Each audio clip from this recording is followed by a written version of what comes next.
आज की कहानी एक ऐसी लड़की की है जो अपने काम के सिलसिले में एक नए घर में शिफ्ट होती है, लेकिन उसे ये नहीं पता था कि इसी घर का मालिक जो उससे हर वक्त प्यार से बात करता है, असल में उसके मन में तो कुछ और ही प्लानिंग चल रहा है। हर रोज काम से वापस आने के बाद रात को जब वो गहरी नींद में होती है तो मकान मालिक बिना कोई आवाज किए चुपचाप उसके कमरे में आकर कुछ गलत हरकतें करता था। हर सुबह उस लड़की को बहुत ही थकान और अजीब महसूस होती है। उसे शक होता है तो वो घर में कैमरा लगवा देती है और जो फुटेज सामने आती है उसे देखकर वो अंदर से बिल्कुल टूट जाती है। अब वो इसका सामना कैसे करेगी ये देखेंगे हम आज की इस पूरी कहानी में। सुहेता और कहानी शुरू होती है जूलियट नाम की एक लड़की को दिखाते हुए जो सुबह सुबह पार्क में जॉगिंग कर रही है, लेकिन कुछ दिनों से वो बहुत परेशान है क्योंकि हाल ही में उसने अपने बॉयफ्रेंड जैक को किसी और लड़की के साथ पकड़ लिया था और तब से दोनों का रिश्ता खत्म हो गया है। लेकिन जूलियट अब भी उसे पूरी तरह भूल नहीं पाई है, इसलिए वो शहर बदलने का फैसला करती है और अभी फिलहाल उसके पास रहने का कोई जगह नहीं है, इसलिए वो एक होटल में रुकी हुई है जहाँ से वो एक नए रेंटल अपार्टमेंट की तलाश में लग जाती है। मगर कई दिनों तक ढूंढने के बाद भी उसे मनपसंद अपार्टमेंट नहीं मिलता। दरअसल जूलियट एक डॉक्टर है और उसे रूटीन के मुताबिक अपने सारे काम करने पड़ते हैं। फिर एक दिन उसे एक अनजान आदमी का फोन आता है तो वो बताए गए एड्रेस को ढूंढते हुए वहाँ पहुँच जाती है। वहाँ उसे मैक्स नाम का एक आदमी मिलता है जिसने उसे अपार्टमेंट देने के लिए फोन किया था, लेकिन अभी भी रिनोवेशन का काम चल रहा है तो जूलियट ये देखकर जाने लगती है। तभी मैक्स उसे रोककर बताता है कि काम आज ही खत्म हो जाएगा और ये घर बहुत ही बड़ा है और विंडो व्यू भी अच्छा है, इसलिए तुम चाहो तो देख सकती हो। उसकी बातें सुनकर जूलियट देखती है तो उसे पसंद तो आ जाता है, मगर इतने बड़े घर का रेंट तो जरूर महंगा होगा। लेकिन मैक्स एकदम कम रेंट बताता है क्योंकि घर के नीचे से एक अंडरग्राउंड ट्रेन गुजरती है जिससे घर थोड़ा बहुत हिलता है, इसलिए किराया थोड़ा कम रखा है। पर जूलियट को इससे कोई प्रॉब्लम नहीं थी और कम पैसों में इतना अच्छा घर मिल रहा था जिससे वो तुरंत हाँ कर देती है। इसके बाद हम अगले दिन का सीन देखते हैं जहाँ सामान शिफ्टिंग करते वक्त मैक्स भी उसका सामान उठाने में मदद करता है। इसी बीच जूलियट मैक्स के ग्रैंडफादर से मिलती है जिनका बर्ताव थोड़ा अजीब होता है, पर जूलियट सोचती है शायद उम्र की वजह से ऐसा हो सकता है। अब शिफ्टिंग हो जाने के बाद जूलियट घर में रहना शुरू कर देती है। अटैच बाथरूम भी होता है जिससे नहाना और फ्रेश वगैरह होना उसके लिए काफी कंफर्टेबल हो रहा था। लेकिन आधी रात को सोते वक्त उसे घर में कुछ अजीब महसूस होता है, जैसे कोई उसे देख रहा हो। वो उठकर चारों तरफ चेक करती है पर कोई नहीं दिखता। फिर वो खुद को समझाती है कि शायद वो नई जगह पर अकेली है, इसलिए ऐसा लग रहा है। लेकिन घर के अंदर सच में कोई था जिसे वो देख नहीं पाती। इसके बाद सुबह होते ही वो जॉगिंग के लिए जाती है और जब वापस आती है तो उसे दरवाजे पर वाइन की बोतल मिलती है जो मैक्स ने उसे नए घर में स्वागत के लिए गिफ्ट दिया था। इसके बाद वो हॉस्पिटल जाती है जहां ड्यूटी के बाद जब वो अपनी कॉलीग सिडनी से बात कर रही होती है तभी उसके एक्स बॉयफ्रेंड जैक का मैसेज आता है कि वो उससे बात करना चाहता है, पर वो कोई जवाब नहीं देती, जिस पर सिडनी कहती है तुम्हें जैक से बात कर लेनी चाहिए, शायद वो माफी मांगना चाहता हो। जूलियट कहती है उसने मुझे धोखा दिया है, अब मैं वो सब कुछ भूलकर अपनी जिंदगी बेहतर बनाना चाहती हूँ। इसके बाद जब वो घर लौटती है तो वहाँ उसे मैक्स मिल जाता है जिसे देखकर वो उसे गिफ्ट के लिए थैंक्स कहती है और बातों बातों में मैक्स को ये पता चल जाता है कि शाम को जूलियट एक पार्टी में जा रही है। इसके बाद हम जूलियट को एक पार्टी में देखते हैं जहां बहुत सारे लोग होते हैं। तभी वहां मैक्स आ जाता है तो दोनों बातें करने लगते हैं।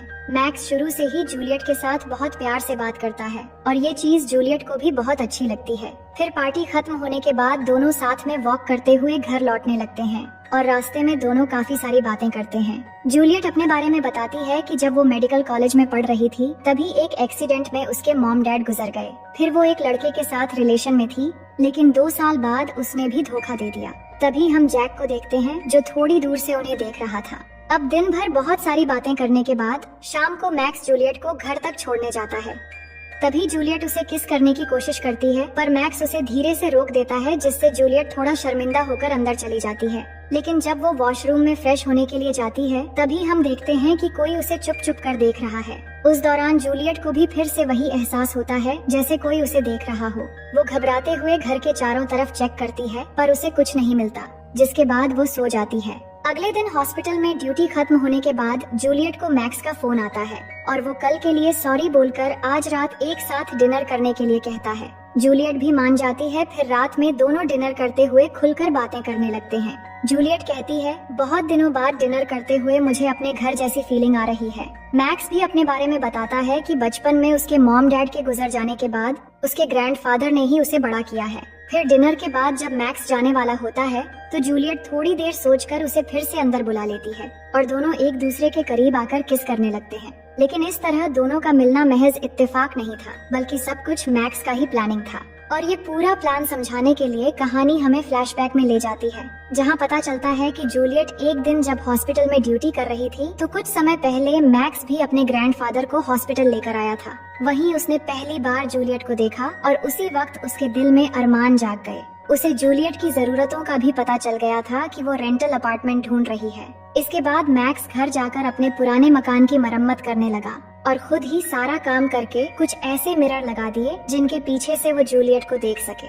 सीक्रेट डोर भी बनाया ताकि वो बिना बताए रूम में आ सके। फिर उसने खुद जूलियट को फोन किया और जानबूझकर किराया कम रखा ताकि जूलियट यही रह जाए। और उस दिन पार्टी में भी जानबूझकर उससे जाकर मिला ताकि दोनों के बीच एक सिचुएशन क्रिएट हो और उसका काम आसान हो जाए। और जूलियट को जो बार बार एहसास होता था कि कोई उसे देख रहा है, वो और कोई नहीं मैक्स ही था, जो सीक्रेट डोर से कमरे में आकर उसे नहाते हुए देख रहा था। अब कहानी प्रेजेंट में लौटती है, जहां जूलियट और मैक्स किस करते हुए पूरी तरह से बेकाबू हो जाते हैं। लेकिन अचानक जूलियट को अपने एक्स बॉयफ्रेंड की याद आ जाती है, इसलिए वो मैक्स को रुकने के लिए कहती है। पर मैक्स रुकने का नाम ही नहीं ले रहा था, मगर फिर भी वो किसी तरह उसे रोक लेती है और इसके साथ मैक्स का अरमान टूट जाता है। पर वो ज्यादा कुछ कहे बिना अपने जज्बातों को काबू करके वहाँ से चला जाता है और जूलियट सोच में पड़ जाती है कि वो अब भी जैक को भूल क्यों नहीं पा रही है। उधर मैक्स अपने घर में बहुत परेशान होता है क्योंकि वो अपनी जिद को पूरा नहीं कर पाया था। मैक्स के ग्रैंडफादर को भी उसके करतूतों के बारे में पता था कि वो लड़कियों को अपने माया जाल में फंसाकर इस तरह की घटिया हरकतें करता है।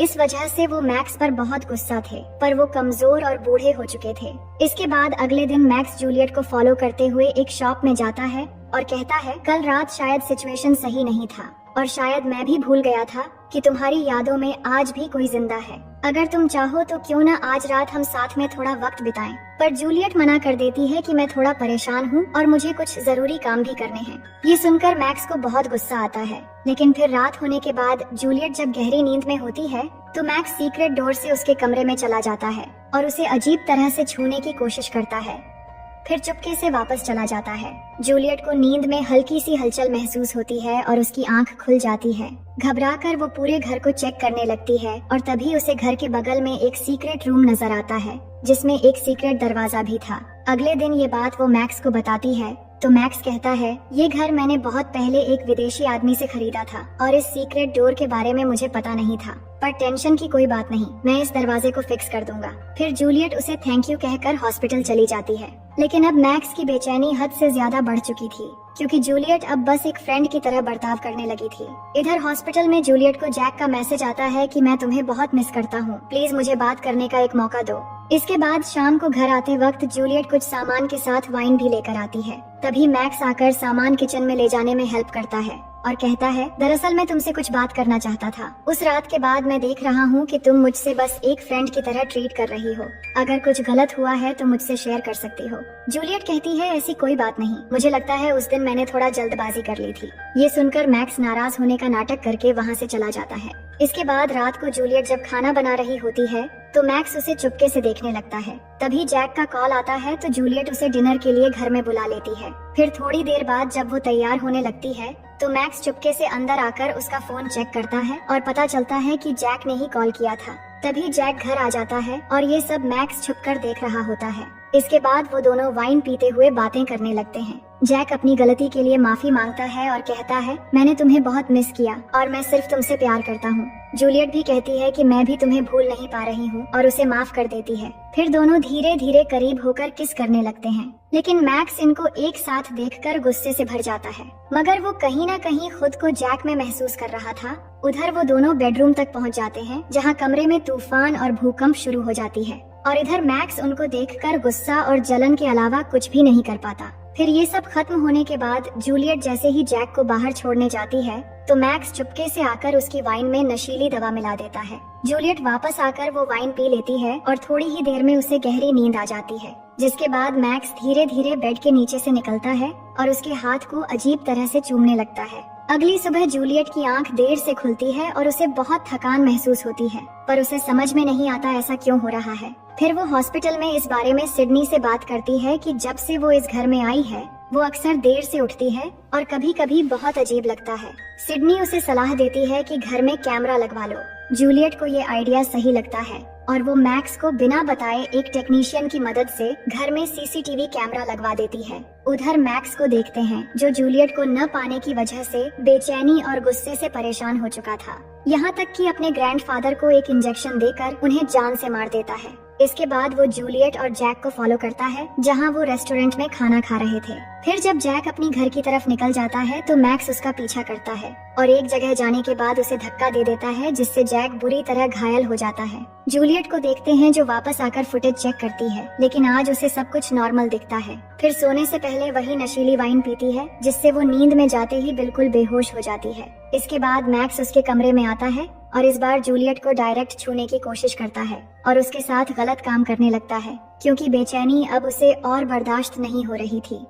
लेकिन जब देखता है कि उसका नशा उतर रहा है तो तुरंत एक इंजेक्शन लगाकर फिर से बेहोश कर देता है। अगले दिन भी जूलियट की आंख फिर देर से खुलती है और वो हॉस्पिटल के लिए भी लेट हो जाती है, लेकिन इस बार उसे अपने कमरे में एक इंजेक्शन का कैप मिल जाता है और उसे शक हो जाता है कि कोई उसे ड्रग दे रहा है। फिर वो तुरंत हॉस्पिटल जाकर ब्लड टेस्ट करती है, लेकिन रिपोर्ट आने से पहले जैक मैसेज करता है कि आज रात डिनर करने मैं तुम्हारे घर पहुंच रहा हूं। लेकिन घर पहुंचने के बाद उसे वो सीक्रेट डोर दिख जाता है। उसे बहुत अजीब लगता है और अंदर जाने की कोशिश करता है, लेकिन तभी वहां मैक्स पहुंच जाता है। इधर हॉस्पिटल में रिपोर्ट आने के बाद जूलियट जब चेक करती है तो पता चलता है कि उसे बहुत ही हाई लेवल ड्रग्स दिया गया है। वो बुरी तरह डर जाती है और तुरंत जैक को कॉल लगाने की कोशिश करती है, पर जैक फोन नहीं उठाता, इसलिए वो फौरन घर की तरफ निकल जाती है। लेकिन घर पहुंचकर जैक उसे कहीं भी नहीं मिलता, जिसके बाद वो सीसीटीवी फुटेज देखने लगती है जिससे सारी सच्चाई सामने आ जाती है।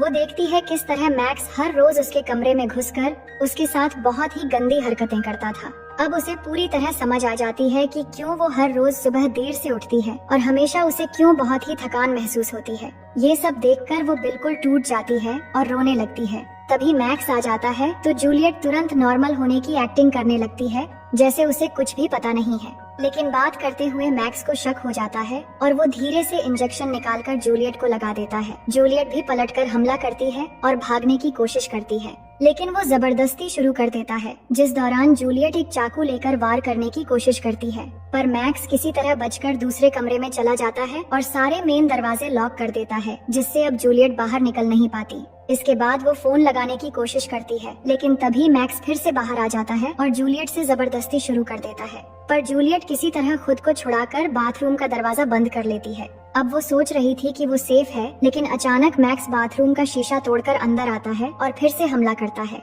जूलियट इस बार भी बच निकलती है और जल्दी से बेसमेंट की तरफ भागती है। मैक्स उसे ढूंढते हुए पीछे आ रहा होता है, पर जूलियट को बेसमेंट में एक नेल पंचिंग मशीन मिल जाती है। उसे लेकर वो बहुत सावधानी से किसी तरह यहाँ से निकलने की कोशिश करती है। तभी मैक्स आकर उसे गिरा देता है और उसे मारने वाला होता है, पर जूलियट पंचिंग मशीन से वार करती है और भागकर दूसरे कमरे में जाकर छिप जाती है। लेकिन मैक्स उसका पीछा ही नहीं छोड़ता और वहाँ भी आने की कोशिश करता है, तो जूलियट दरवाजा लॉक कर देती है। तभी उसे जैक मिलता है, पर मैक्स ने उसे मार दिया था। असल में जब घर आकर जैक को सीक्रेट डोर मिल गया था तो मैक्स ने वहीं उसकी जान ले ली थी। जूलियट अब विंडो तोड़कर बाहर जाने की कोशिश करती है, लेकिन तभी मैक्स दरवाजा तोड़कर अंदर पहुंच जाता है और विंडो टूटा हुआ देखकर समझता है कि वो भाग गई है। लेकिन जूलियट उसी कमरे में छिपी होती है और फिर सामने आते ही दोनों में लड़ाई शुरू हो जाती है और मौका मिलते ही जूलियट एक कील गन से उस पर लगातार वार करती है और आखिर में सर पर वार कर देती है, जिससे वहीं पर मैक्स की मौत हो जाती है। इसके बाद जूलियट पुलिस को इन्फॉर्म कर देती है और इसी के साथ कहानी यहीं पर खत्म हो जाती है। तो दोस्तों, मैं उम्मीद करती हूँ ये कहानी आपको बेहद पसंद आई होगी। फिर मिलेंगे एक और मजेदार कहानी के साथ।